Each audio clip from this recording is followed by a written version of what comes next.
This is Dr. Scott Garrigan to introduce you to our study of assessment of instructional technologies.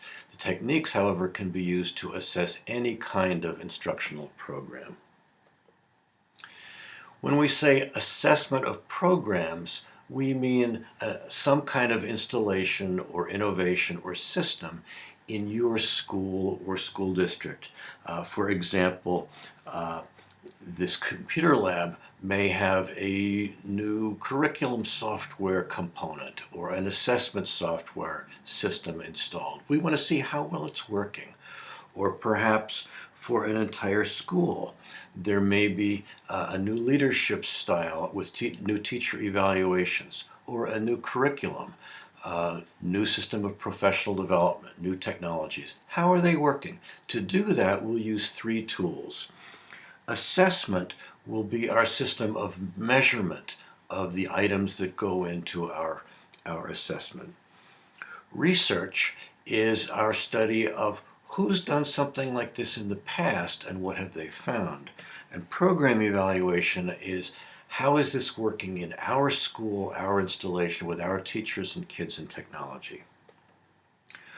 Well, why is this so critically important? Imagine if you have a project that's planned to improve maybe low-performing schools or classrooms. And maybe you have $1,000 or $7 billion to invest. But you want to know, is it working and how well? Well, we have a case study. So the School Improvement Grant Program results were just released. This is a grant program started by the George W. Bush Department of Education. And the Obama administration expanded this to a $7 billion program in 2010 to 15. It's designed to improve 5,000 of the U.S.'s lowest performing schools. And to do this, the money was given to our U.S. states to allocate to the lowest performing schools in their state. Well, imagine if you're one of those schools. You submitted an application, you say, You've gotten the money. Well, now what? What do you do? Well, the School Improvement Grant Program gave you only 4 options. First, to replace the principal and half of your teachers. In other words, saying that, oh, the problem is with the people. Or you could convert to a charter school, saying, oh, the problem is with our public system and school board. Or you could close the school entirely, saying, it's 150 years old, or it's in a bad neighborhood, or whatever. Or half of the applicants for the 500 schools chose to transform their school by doing 4 things at least. A new principal, new learning strategies, new teacher evaluations, and a longer school day. Well, the results of this huge grant program were just released January 18th, 2017.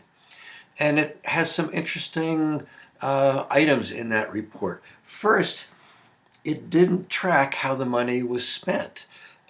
It didn't track how much went to professional development or new technologies, new curriculum, teacher salaries, whatever. Worse than that, this is a big uh-oh moment, there were no improvements in test scores, graduation rates, or college enrollment. Holy cow! This is a program that's been going on for over 10 years. And we don't know this? Well, program evaluation can answer these questions that the School Improvement Grant Program give us. First, it can answer why wasn't spending tracked. But more important than that, there were interim results. So every year, the test scores were recorded, graduation rates were recorded. But they were ignored. They were not used as formative assessments to guide the program and make appropriate changes. Each year, 1/3 of the schools did not improve. Some even went backwards. Research was ignored. So Most of the research in past years on, gee, if we add extra money to low-performing schools, will they improve? Found that no, the money didn't make a change. And finally, why was the report posted in inauguration week, just 2 days before the administration changed, 2 years after the program ended? One education columnist said that this may be the greatest failure in the history of the U.S. Department of Education. He may be an arch conservative, he may be biased, but it's not good.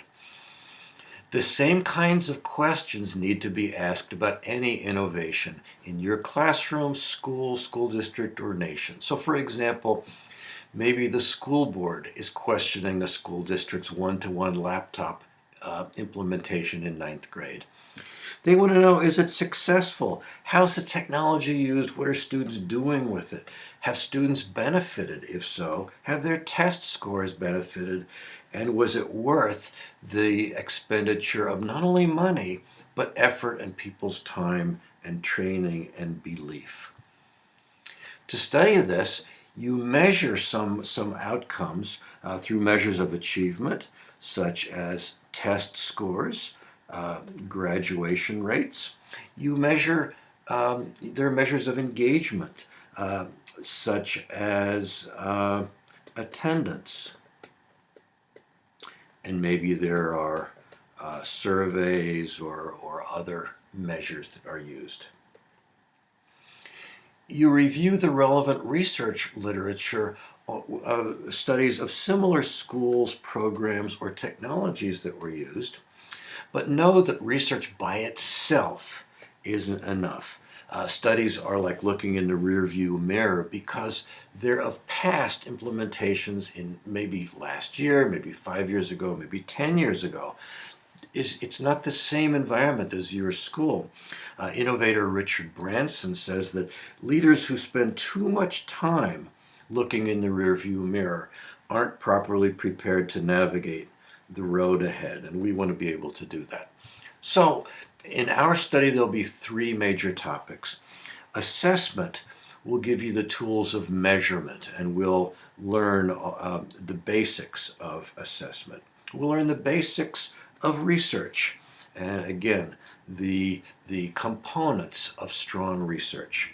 And finally, program evaluation, which studies real-life programs that may be different from those researched in the past. You'll be doing a project on assessment, one on research, one on program evaluation. And I suggest that you select something going on in your classroom, your school, district, nation, that it should be evaluated, or a program that you think should be evaluated. Maybe it doesn't exist, but you would like to imagine what it's like.